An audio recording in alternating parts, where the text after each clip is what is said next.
Hey there, Razorback fans. I'm Sydney Lemmerhurt, and I couldn't be more excited to bring you this exclusive behind-the-scenes look at two incredible athletes from the Arkansas Gymnastics. Get ready to meet Sirena Linton and Cami Weaver. Their incredible talent and dedication shine both on and off the gym floor.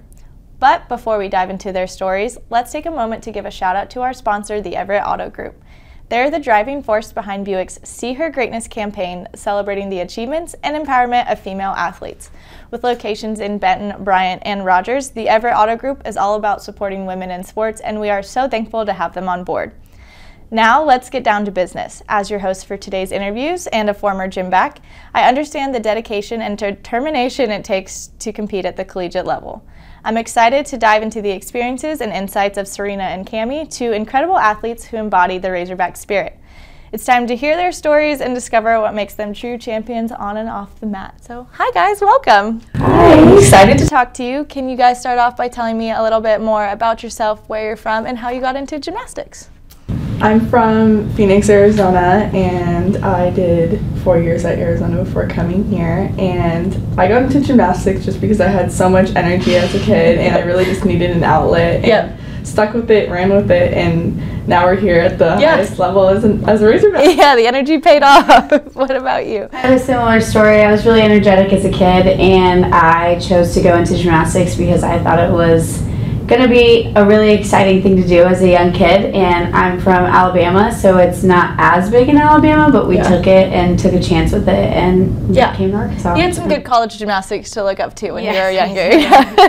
Can you both share a little bit, and you have a very unique journey, can you share a little bit about why you chose Arkansas? Yeah, so when I was going into the recruiting process, I was very open to all of the schools, but Arkansas really stood out to me because of the location and the town, and I fell in love with the facilities, and I fell in love with the people here, and I felt really supported by everyone around me, and I knew it was home. So my recruiting process was a little bit different coming into my 5th year, but I knew that I wanted to go into a top program, and there were so many excellent gymnasts, and the coaching staff is obviously very legendary, and so just to come here and play a part in now what is an incredible season has been like really exciting. Can you both share a pivotal moment in your club career where you kind of realized, like, man, I want to do college gymnastics, like I'm pretty serious about it, and kind of took off from there?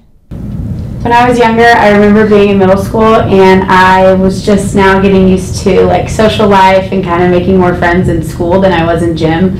And I kind of had a little moment where I took some time off from gym, and it kind of was, my parents let it be my decision if I wanted to continue or not, because they knew what the talent that I had, but it was like 2 or 3 days, and I was like, yeah, I'm going back. I have to say. So I never really knew college gym could be a reality until I got my first college gym letter in the mail, and I always looked up to the older girls in the gym and seeing them get recruited and committing to different places, and until I got that first letter in the mail, it became the dream of like, this is serious and I can really do something with that. So it was really exciting. Yeah, it's so crazy, and that's a really good segue to this next question. Like, gymnastics is such a unique sport where when you're like 5 years old, you're training with like 18-year-olds. Like, they're all in the same gym, you're watching them at all times. So what do you want young Razorback fans to remember about you as you are now the big girls in gymnastics and people they look up to? I think the biggest thing for me is to just always be yourself and always have fun, because our biggest motto this year was like, we do our best when we're having fun, and it showed, and we've gotten a lot of compliments on how our team dynamic operates and how much fun we have on the competition floor. And if anything, I want little girls to look up to us and see that and know that they can have fun in the gym doing, I mean, it's going to be hard, but like having fun and finding how to have fun during all of that is just like such a detrimental thing in your career. So yeah, for me, I think just the legacy I want to leave is to just encourage everybody to follow their dreams and to be unapologetically themselves. And I think that just inspiring young athletes to chase after whatever they want to go for is ultimately what I want to leave. Yeah, no, that's awesome. So women's sports is becoming a big topic of conversation on social media. It can be really good, it can be really bad. Y'all are going viral right now for being really good and celebrating LSU's win just because of the kind of sport that we're in. But can you talk about a little bit how you think social media can be used to bring a positive light to gymnastics? Yeah, I think social media is a really, really good thing when you use it in a good way. So I think just making sure that you only pay attention to the good things, but bringing good things to social media, setting a good example for others. Like that video that we posted, we were so excited for the LSU girls because we grew up with them. Like we know them. We were extremely happy for them. And I think just like that kind of sets the tone for other college gymnasts and like other teams, just to know that they are able to do that. And like even if they don't, like looking and seeing that we were able to do that maybe created a positive like stepway to do that. Yeah. No, I definitely agree, and I think it's hard sometimes because like when I do commentating and I'm trying to not be biased about you guys, obviously, but knowing what goes into college gymnastics, like I was talking really highly of Kentucky this year, and I was getting hate like tweets about like, why are you supporting another team? And it's like, because gymnastics is such a small knit community. You know what they go through in and out every day.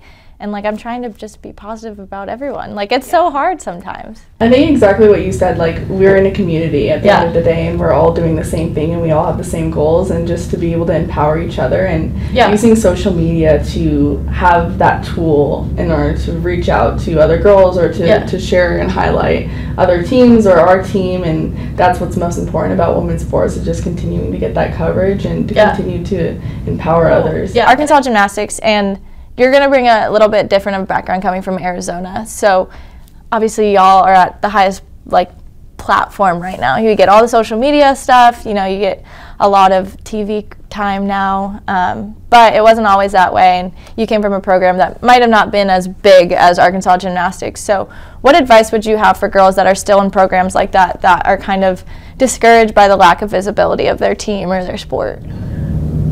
I'd start with just continuing to work on just being yourself and continuing to put in the work in the gym. Unfortunately, like being at a lower program before, like there's some things that are just out of your control, you know, and so just to continue to do your best and highlight what's important to you, not only in the gym but out of the gym, and using your platform in a way that empowers you and empowers others. That's the advice that I would have. Yeah, I think similar to that is just control what you can control. Don't worry about like the big platform. Unfortunately, like that is something that you can't really have a say in, but if you focus on what you're doing in the gym and just focus on bettering yourself and your team, I think that's just the most important thing. Can you both share, and again, I've said this for every gymnast now, but I think I have maybe an idea of what it is. Can you share a standout moment in y'all's career that you're like, I'm going to remember this moment for the rest of my life? I think definitely mine would be my first vault coming back from my injury, because I got injured my freshman year at my first meet, and honestly it was a life-changing moment because it could have gone one of two ways. It could have gone really bad, but I chose to come back from it with a positive attitude and just like attack my recovery. And vaulting for the first time since that was a bittersweet moment because my whole team was behind me, and I had just realized that I had finally come back from something that I thought was going to set me back like my entire career. And I thought it was the end, but it wasn't, and it was just a really awesome moment to celebrate it with my team. Yeah, and now you're a vault All-American, so full circle moment there. Circle for sure. Man, I have a lot, but I think that honestly a moment that I'll remember for the rest of my life is off the competition floor, and it's just getting, I had a meeting with my coaches when I was trying to get recruited, and I was recruited very late going into my first year in college, and just getting the opportunity to be a walk-on at a big collegiate program. I remember them offering me the spot, and I just like broke down crying just because I wanted the opportunity. And that is something for me that was the little girl's dream inside of me just coming true. And I think aside from all the athletic accomplishments that we attain like throughout the years, like that is just something that I hold very close to me, because just having the chance to be a college gymnast was everything I wanted and more. And I've talked about that with a couple girls. Like it only takes one coach to just take a chance on you and like change the trajectory of your career. And I mean, same. We all ended up at Arkansas, so we all can kind of share that. But yeah, no, I totally agree. And it just takes one coach to change your life. So do either one of you have anything that like maybe the girl ahead of you just fell, or maybe you just wobbled in a beam routine but you have to finish up strong, that you kind of say to yourself to get you back into the moment? Usually if there's a mistake before me in the lineup, that's when I'll go off by myself and kind of just like regroup, kind of give myself a different focus and just like trust myself. I don't necessarily change my mindset because I feel like keeping it neutral and keeping it calm is what helps me. But I think just making sure that I stay in the mindset and not get too like out of it or think about it too much. Like one time we had a mistake made at a meet and I had been in the bathroom. I had no idea what just happened, and I was just like, okay, I just went up like it was nothing. So like I think just maintaining my mindset helps me a lot. Yeah, that's super helpful. When I was in beam lineup, I was 5th, and so I literally did not watch the 4 girls in front of me. I would be in the like tunnel, so I would have no clue. Like we could have fallen on all 4 routines before me, and I was just like, okay. Sometimes it helps not knowing. Yeah, just would like to not know. That's the only event I would do that for. But beam, I was just like, I don't want to know how we're doing. It's fine. It's so weird because I'm like the complete opposite. Like just being in that anchor position, like I loved watching everybody before me. I loved cheering for everybody else because I felt like I was doing the routines with them as well. And wasn't necessarily to see if there was anything that would happen, but just to take myself from my own mind. Yeah, you know? that's nice. Yeah. And then right before I go, just reminding myself that all I can do is control what I can. Yeah. And then going up and doing my normal. Yeah. Props to you, because like I literally I would get made fun of from my teammates because they would know. Like I'm in the corner, like where's Sid? Oh, she's in the locker room basically. So who was the first female athlete that y'all remember looking up to, and why did you look up to her?